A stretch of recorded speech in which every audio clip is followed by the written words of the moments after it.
What's up, everybody? Welcome back to another video.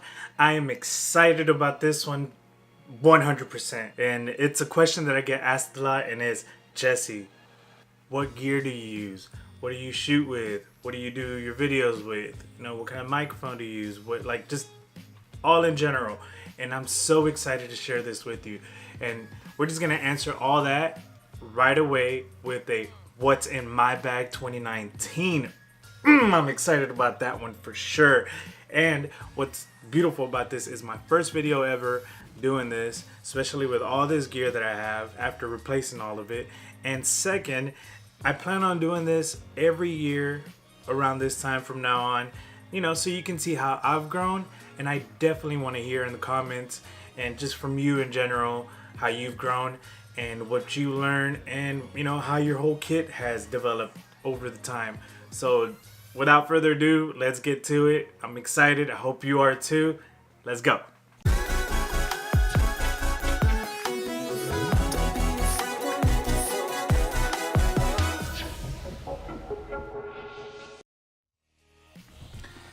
So today we're going to start off right on the get-go.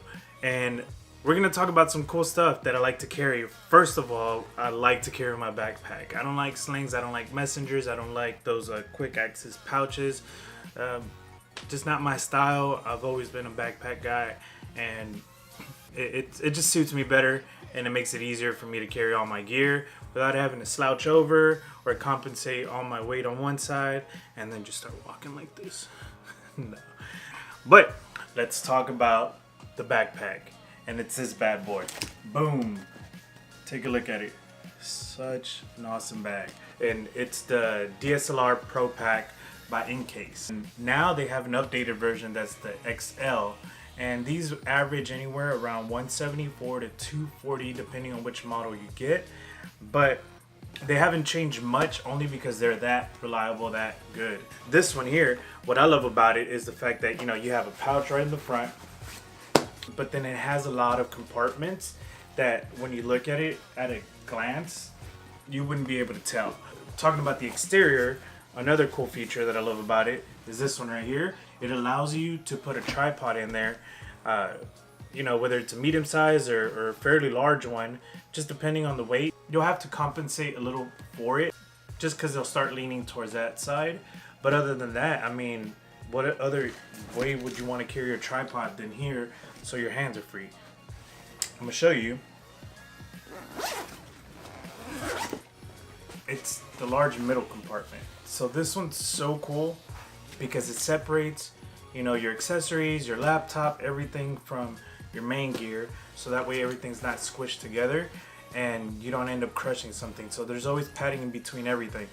And I usually carry my memory cards in here, and that's a lens cap and a body cap. Little life hack if you ever done that. And a USB hub. Other than that, I carry the actual remote trigger, which is the hot shoot for my strobe light right here. And just lightweight. I don't carry a lot, especially a lot of tech with me on shoots, because I know I'm gonna just go back home and edit. The front pouch, which I forgot to show you, I carry all my Apple accessories in here because of Apple. Everything's very dedicated. So my headphones, dongles for my laptop in case I do dual screen. And the only thing that's different here, aside from any like accessories from them, is I carry a prism. And this definitely helps me enhance some pictures or just be creative whenever I am on a photo shoot. And what you see attached here, it's my GoPro remote. So another cool feature on this one is the side pocket where you can put business cards, you can put cool tools in there, and you also have another little pocket here, you know, just to throw in snacks or something in there whenever you're doing a photo shoot or a video shoot. It definitely helps me. I like that. So as you can tell, I customized it myself. And if you ever buy a bag and you want it customized, I mean, feel free to reach out to me. We can talk about doing that. Now, if we talk more on this bag, what I really love is the quick access pocket here. So if you look at it, it's a straight shot where you can get your DSLR just by, boom, taking it out and starting your photo shoot. Then this is the way to go. And it's just a quick access pocket or zipper, more likely. It's very secure, very strong, because it does have the handle on there, so that zipper is not opening very easily unless you kind of put a little bit of oomph to it, which is what I love about it, because I mean nobody will just be able to unzip it. But I think the best feature is how secure your gear will be, because it's back access. So if we go here, there's a zipper you can use to access all your gear. So now if you look at it, we have all these compartments, and it's all Velcro, so you can definitely adjust it however you like, depending on, you know, your lens or what you're using. As far as your camera, obviously you can tell this is where my camera goes. It already kind of has the shape. I have my Rode mic in here and a few other lenses and accessories, so definitely something cool to consider. Now you have other pouches here, and usually I don't carry much here. The one that carries everything is the middle one, and that carries all my GoPro accessories, whether it's bike mounts, headgear, you know, just everything, because with a GoPro you really never know what you'll need or what situation you're gonna be caught in. You know, do a spontaneous bike ride somewhere, or you just want to attach it to the side of a car. You never know, so it's always great to carry the gear. Mine always stays on the suction cup, mainly because I put it on my car, especially when I'm doing drives around the city. I love the cityscape, and I love the wide angle you can capture on this, and it gives a cool like cinematic chase view of the city with that on. You know, it organizes, keeps everything in one area for me, so that way I'm not losing all the pieces of my GoPro. Now we're gonna get to the fun part. I think this is what everybody's been waiting for, and I'm excited to show you as well. I have everything laid out in front of me just so it's easier for you to see. I could have had it in my bag, but then I would have been jumbling the product. Don't want to do that. So let's start with this one.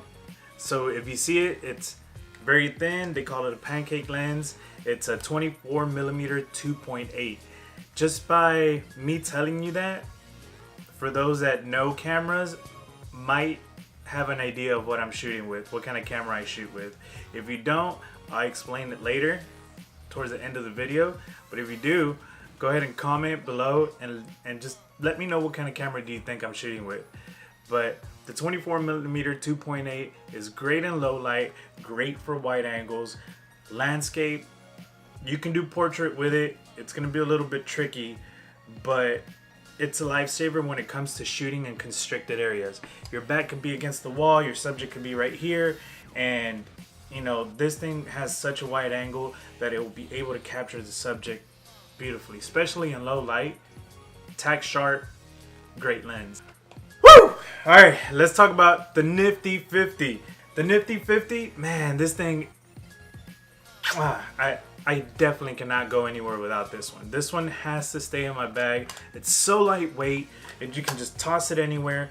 It's one of the most inexpensive lenses, yet from the hobbyist to the professional carry one of these.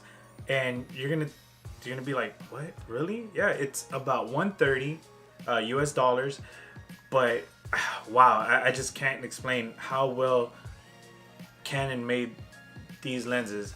It's a 1.8, which means is amazing in low light. The aperture is just wide. So if you consider aperture, you know, you have like f11, f8, 5, 4, 3, and then as so on and so on. The lower you get on your aperture, the wider you have a range to shoot in low light, which means more light, a better picture in the dark.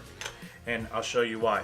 So if you look, you see how wide the glass is and how wide in the back it is, and that allows you to shoot amazing in low light. Now this lens is old. This is second generation, so that just tells you how well this lens was built. So it's sturdy, it's all plastic. The newer ones have metal bases, but you take care of your lens, it'll take care of you. Even then, like it's made well. Like I've banged it, I've dropped it, it's rolled off my hands, and it's still kicking. I took it apart actually to clean it, especially because my motor was jamming. It was just so old, and I got it to work again. It's just that reliable. Now, I don't recommend this for videography, especially if it's an older version, unless you have the STM one. The STM one is the one that has the silent motor. The reason I say that is because you'll hear this. So a lot of the Gen 2s, and you'll notice that by what it says here, they tend to make that little noise there. But for photography, you're not worried about that. You want sharp, beautiful, buttery backgrounds. This is the one. For portraits, amazing. So highly recommend it. Keep one in your bag. They're very inexpensive. 50mm 1.8. So just get one. Get one now. Pause the video and get one now. All right, up next, and it's the 75 to 300. Now this is an f4 to 5.6, meaning that it's not so great in low light unless you have a well-lit area. So I highly recommend it doing outdoor nature shots, sporting events, because stadiums are usually well lit, or plays. You know, you're sitting in the far row at your kids' play, or a family member is performing, piano recital, something, and you're unable to be in the front row. A lens like this, it's fairly quiet, and it gives you that range to where most likely you won't need any additional lighting support, because once you zoom in, the light from the stage in itself will compensate for that. Now let's talk about the lens that I'm currently using.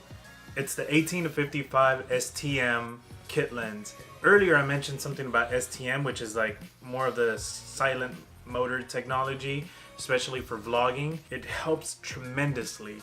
Any Gen 2 or previous, you'd be hearing a lot of motor noise, which is kind of like what I previously showed you with the 50mm. Now this lens is ultra quiet. Currently using it right now, you can't even hear the motor, and a lot of people are like, you use a kit lens? Yeah, Canon makes amazing lenses. So just because you hear the word kit lens or standard lenses, it's not an L series, don't get scared. I mean, a lot of people get intimidated and they're like, well, I don't have the best of gears, I don't have this and that. Just because it's not an L series lens, it doesn't mean that it's a poorly made lens. So that's 18 to 55. Now let's get to my favorite lens. It's something that it took me a while to invest in, and I got it back. So show you. It's the 24 to 105. This is an f4 lens, and it's f4 through and through. So it doesn't change aperture from 24mm to 105. It stays at 4, which is great. Although it's not the best low light lens, because it stays at 4, I don't have to worry about switching aperture on the lighting or compensating with high ISO. This lens here, oh man, it's just amazing. Like, look how big that glass is, and it's just insane. Let's see if I can show you. Boom, boom. So it's a large glass, it's stabilized. If I were to shoot video, this is great for B-roll whenever you want to get up close and personal with something. So you're outside shooting some B-roll, you just zoom in and glide it. So it has this lens hood you can detach, but the lens itself looks like this. It's a monster. It has some weight to it. So I recommend going to the gym and adding some curls to your regimen. Okay, what are lenses without ND filters? So as you can see here, you're like, what's an ND filter? Well, this filter, this is an ND filter. This helps you out, especially when you're shooting highly lit areas, or let's say you're vlogging outside and the sun is bright, and you need to change the aperture, you know, and compensate for the lighting, and you're vlogging. Sometimes you have to actually reach behind your camera. You're not able to see what you're adjusting, press buttons, multitask and everything, and then your video just comes out all like just shaky. Even if you have stabilization on your lens, a lot of that movement will still be caught. Well, if you have a variable ND filter, this thing will save your life. So it's a matter of just a quick rotation. Check this out. Oh snap. Peekaboo. See that? Look at that. Now you're able to see me. And now if we move it more, hello. So this is amazing. This will save your life, especially whenever you are shooting outside or vlogging. Just turning that a little bit and compensating for that right off the lens versus having to change your aperture. It keeps your images tack sharp. It keeps your video nice and stabilized, so you don't have to mess with your shutter speed, you don't have to mess with your aperture and try to compensate, or your ISO. So everything in the video stays the same. Now you're just controlling everything through the ND filter. Okay, now let's talk about other accessories like my Speedlight. I love my Speedlight. The Speedlight is amazing. So it's the Voking VK580.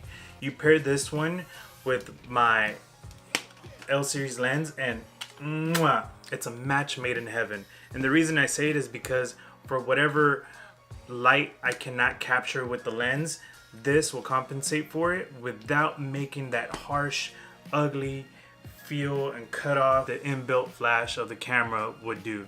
And it has all the cool features that your high-end Speedlights has. So you can do remote access to it where you can trigger it from a distance, or you can have it as your main shoot and then have a strobe go off with this one. So it has all the cool features, zoom, pilot, everything just on there.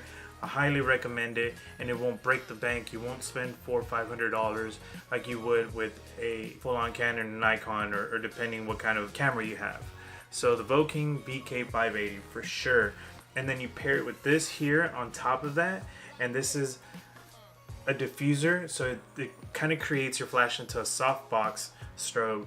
So when you shoot, it doesn't give you those hard, nasty cuts and shadows of, you know, a direct flash to the face. And if you're bouncing it off a wall, since it has the diffuser, it softens the light out. So when it comes back, boom, you get a nice clear shot without any harsh shadows on there. So definitely having a Speedlight is a must in your bag, especially if you're doing low light with a lens that is not capable of full low light. And that's what brings me back to, you know, what I mentioned before as far as having a 2.8, having an f-stop. But if you have any more questions on that, please let me know, comment below. I'll be glad to answer that. No questions asked. And last but not least, of what's in my bag 2019, I'm excited. And as you can tell, I'm a big Canon fan. I've always been. It's just something that I taught myself with and I grew up with. And I carry this. It's a point and shoot. Yes, it's a point and shoot. And this is a 12-year-old point and shoot. It's a SD750. It's a 7.1 megapixel camera. Great. I can take amazing shots here and still print out amazing 8x10s. Or just have great digitals for Instagram. The reason I carry a point and shoot is because sometimes, you know, you want to take pictures of something, and yeah, I can use my phone, but the bad thing about shooting with my phone, that after I take that picture and I go back to the home menu, if there's a notification there, more than likely I'm going to go and click on it. If it's a text, if it's this, if it's that, and then eventually you get lost and sucked in back in your phone, and you lose track of what you were doing at the moment, or the fact that you were in a moment, you lost it. Or with the point and shoot, if I want to capture that, all I have to do is just boom, take it out, take a picture, and I'm back on track. I just put it in my pocket after I turn it off. No worries. It keeps me in the moment. Sometimes the DSLR isn't allowed everywhere I go, and having the point and shoot with me at all times just makes it that much easier, especially if it's more private events. Unless you're media or you have that access pass, they won't let you carry your DSLR. Even if you're vlogging, even if you tell them you're not going to take pictures, they rather not risk it. But if you take a point and shoot, I mean, they're just as quiet. You can remove the flash on it, and you can do different settings and take amazing shots with it. 100% of the time, they're usually okay with that. Something I carry alongside with that, it's extra batteries. You cannot go wrong with extra batteries. This is whether it's for the point and shoot or my DSLR, I carry extra batteries all the time. 2 or 3 for sure, because you never know when you're gonna get caught in a situation where you're gonna need extra battery. And I'm telling you this the hard way. Like, I learned this the hard way. So carry extra batteries, whether it's weddings, portrait, doesn't matter what event you're doing, carry your extra battery, because you're gonna want to vlog, you're gonna want to take portrait shots, you're going to take anything, and running out of battery is the last thing you want to do. Now, to kind of show you what my setup looks like, we're gonna switch over really fast. Let's go up. I have a little Gorilla Pod, and this is my camera. This is the setup that you're currently looking at right now. So I have my camera, which is a T7i with the Rode mic that I explained earlier, with the little bunny's tail that connects directly there. Now, my T7i, I love this thing. So it's a replacement. I used to have a 5D. Unfortunate things do happen, but after having this camera, it's taught me a lot as far as, you know, how to work with what you have or what you can get at the moment. So the T7i is 1080, 60 frames per second. Did the research and made sure that what I was getting wasn't anything less or anything outdated from what I used to have, or, you know, just upgrading in general. All the pictures that you've seen on my Instagram, shot with this one. All my videos, shot with this one. So I don't really see a downfall to it, except the fact that the battery packs are smaller than the standard EOS, like high ends, like the 5D or 1DX. I mean, that's it, really. Like that's my kit. I can't say anything more. I'm super excited. I hope that you really enjoyed this video. And other than that, just let me know what you think. Don't forget to like and subscribe. It really does matter. It really does matter to like and subscribe. Let's get to 100. Leave a comment below. Tell me what your favorite part about this was, or any questions that you have on my gear, and I'll be glad to help you out. Especially if you're buying new gear. Doesn't matter. I'll do the research for you. I love helping you out. Let's get it done. And thank you for watching. And on to the next one. Peace.